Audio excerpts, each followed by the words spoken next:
વાલા વિદ્યાર્થી મિત્રો, જય સ્વામિનારાયણ.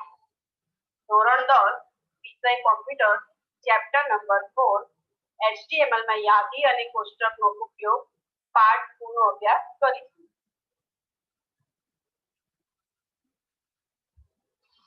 વિદ્યાર્થી મિત્રો, કોષ્ટક એટલે કે ટેબલનું વ્યવસ્થાપન. તો HTML લેંગ્વેજમાં કોષ્ટકનો ઉપયોગ લખાણને માળખાગત રૂપે રજૂ કરવા માટે થાય છે. માળખાગત રૂપે એટલે ટેબલ રૂપે દર્શાવવા માટે થાય છે. ટેબલ કોને કહેવાય? તો આપણને ખ્યાલ છે કે કોલમ અને રો થી આપણું ટેબલ બને છે.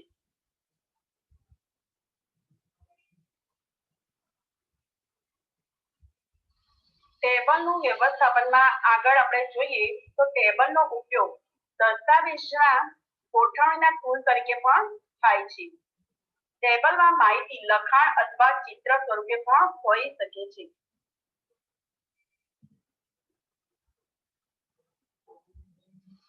માહિતીની સુનિયોજિત રજૂઆત માટે HTML માં કોષ્ટક એટલે કે ટેબલ વધુ કાર્યક્ષમ છે. ટેબલમાં ખાનાઓ સ્વરૂપે માહિતી રજૂ થાય છે.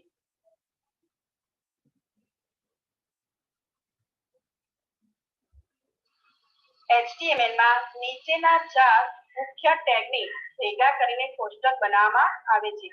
તો જોઈએ, સૌપ્રથમ છે ટેબલ ટેગ.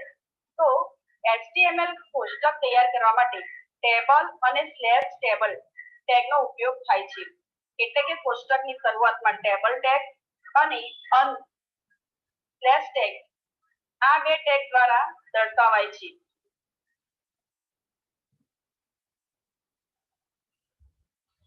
બે નંબર છે tr ટેગ, ટેબલમાં આડી ભાર વ્યાખ્યાયિત કરતી ટેગ. ભાર એટલે રો. 3 નંબર છે th ટેગ, કોષ્ટકમાં પ્રથમ આડી હરોળ એટલે કે મથાળા માટે આપણે th ટેગ દ્વારા દર્શાવાય છે. તે પછીની બાકીની આડી હરોળ td આપણે ડેટા એડ કરવા હોય, દાખલ કરવા હોય તો આપણે td ટેગનો ઉપયોગ કરીશું.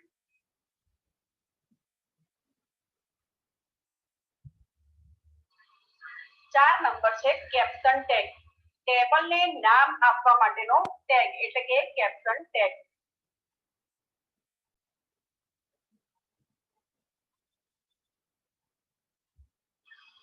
ટેબલ ટેગ કોષ્ટકને વ્યાખ્યાયિત કરે છે.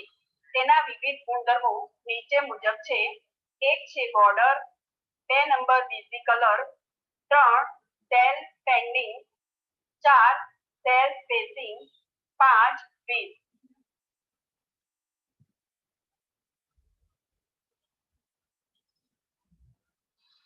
6 નંબર છે frame, 7 rule, 8 align, 9 number dir, 10 number summary.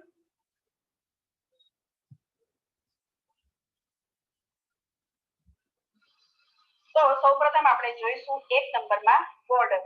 Table ટેગનો border ગુણધર્મો કોષ્ટક ફરતે ચારે બાજુ તેમજ દરેક ખાનાની આસપાસ કિનારી દોરે છે એટલે કે બોર્ડર બનાવે છે. કિનારીઓ પહોળાઈ પિક્સેલ સ્વરૂપમાં આપવામાં આવે છે.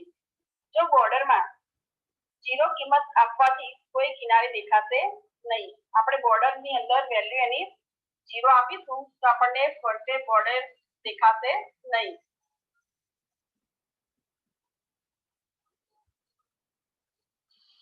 ત્યારબાદ આપણે 2 નંબરમાં જોઈશું બીઝી કલર. તો ટેબલ ટેગ અને બીઝી કલર ગુણધર્મો કોષ્ટક પાછળના ભાગનો રંગ દર્શાવવા માટે થાય છે.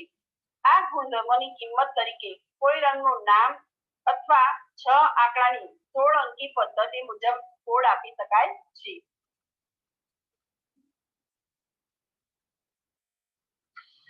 તો જોઈએ 3 નંબર સેલ પેન્ડિંગ.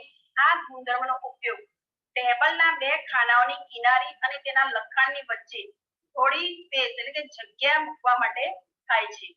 નામ મુજબ સેલ પેન્ડિંગ ગુણધર્મો ટેબલના ખાનાઓની દરેક દિવાલ વોલ ઓફ સેલ ની અંદરની બાજુ થોડી જગ્યા ગાદી બનાવે છે. આ ગુણધર્મની કિંમત આપણે ટકાવારી કે પિક્સેલમાં આપી શકીએ છીએ.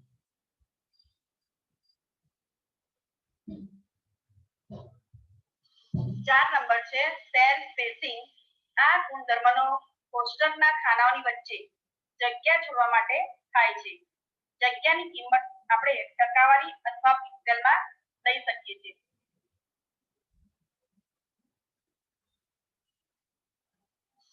5 નંબર છે વિડ્થ. આ ગુણધર્મનો ઉપયોગ કોષ્ટકની પહોળાઈ નક્કી કરવા માટે થાય છે.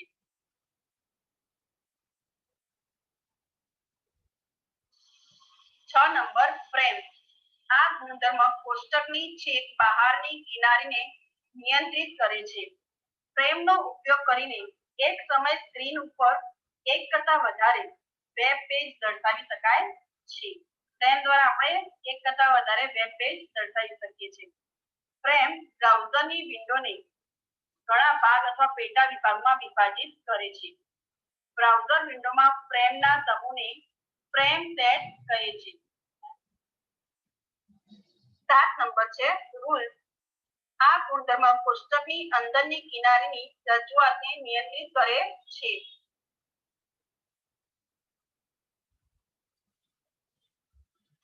હવે આપણે 8 નંબરમાં જોઈશું અલાઇન ગુણધર્મ. તો આ ગુણધર્મનો ઉપયોગ દસ્તાવેજમાં ટેબલને ડાબી બાજુ, મધ્યમાં કે જમણી બાજુ દર્શાવવા માટે થાય છે.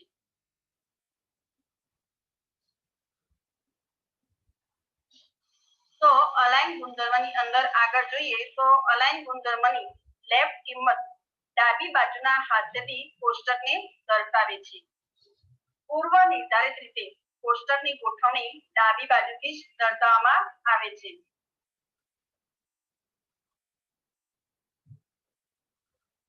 હવે આપણે અલાઇન ગુણધર્મની અંદર જોઈએ તો અલાઇન ગુણધર્મની સેન્ટર કિંમત ટેબલને ડાબી તથા જમણી બાજુના હાથના મધ્ય ભાગમાં એટલે કે સેન્ટરમાં દર્શાવે છે. એ જ રીતે અલાઇન ગુણધર્મની રાઈટ કિંમત ટેબલ જમણી બાજુના હાથને અડે તે રીતે દર્શાવાય છે.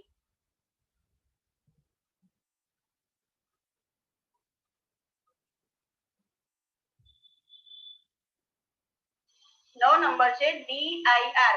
આ ગુણધર્મ કોષ્ટકમાં દર્શાવાતા લખાણની દિશા નક્કી કરે છે. 10 નંબર સમરી. આ ગુણધર્મ કોષ્ટકનું વર્ણન રજૂ કરવા થાય છે.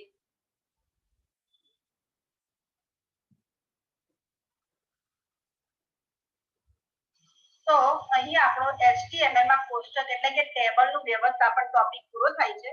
જય સ્વામિનારાયણ.